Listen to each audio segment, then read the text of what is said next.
এখন পর্যন্ত সারা পৃথিবী 80টা দেশ জ্বালানির মূল্য বৃদ্ধি করলো, আমাদের প্রিয় মাতৃভূমি, আমাদের গণতান্ত্রিক সরকার এখনো জ্বালানি তেলের মূল্য বৃদ্ধির কোনো পরিকল্পনা করছে না।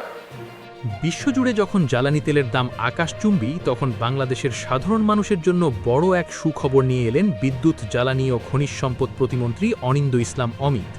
আজ ২৭শে মার্চ শুক্রবার যশোরে এক অনুষ্ঠানে তিনি পরিষ্কার জানিয়ে দিয়েছেন, এই মুহূর্তে তেলের দাম বাড়ানোর কোনো পরিকল্পনাই নেই সরকারের।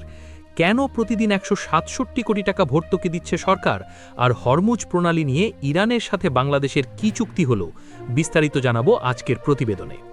শুক্রবার দুপুরে যশোরের জেলা প্রশাসকের সম্মেলন কক্ষে এক অনুষ্ঠানে প্রধান অতিথির বক্তব্যে প্রতিমন্ত্রী অনিন্দ ইসলাম অমিত বলেন, জ্বালানি তেলের দাম বাড়লে সরাসরি প্রভাব পড়ে পরিবহন ও খাদ্যপণ্যের ওপর, যা সাধারণ মানুষের জন্য অসহনীয়।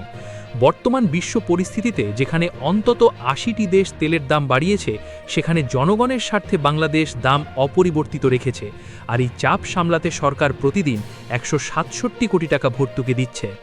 পবিত্র ঈদ উল ফিতরকে সামনে রেখে দেশের জ্বালানির চাহিদা অস্বাভাবিক হারে বেড়েছে।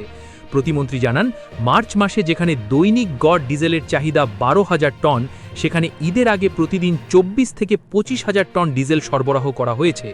বর্তমানে এপ্রিল মাস পর্যন্ত জ্বালানির পর্যাপ্ত মজুদ নিশ্চিত করা হয়েছে এবং আগামী ৯০ দিনের ব্যাকআপ মজুদ রাখার লক্ষ্য নিয়ে কাজ করছে মন্ত্রণালয়।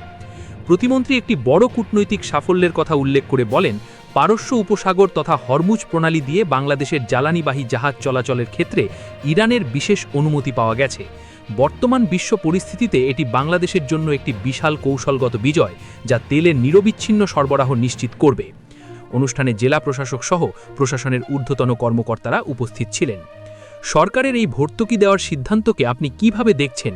তেলের দাম না বাড়ানো কি বাজারের অস্থিরতা কমাতে সাহায্য করবে? কমেন্টে আপনার মতামত জানান। জ্বালানি তেল ও বিদ্যুৎ খাতের সব লেটেস্ট আপডেট সবার আগে পেতে আমাদের চ্যানেলটি এখনই সাবস্ক্রাইব করুন। ধন্যবাদ।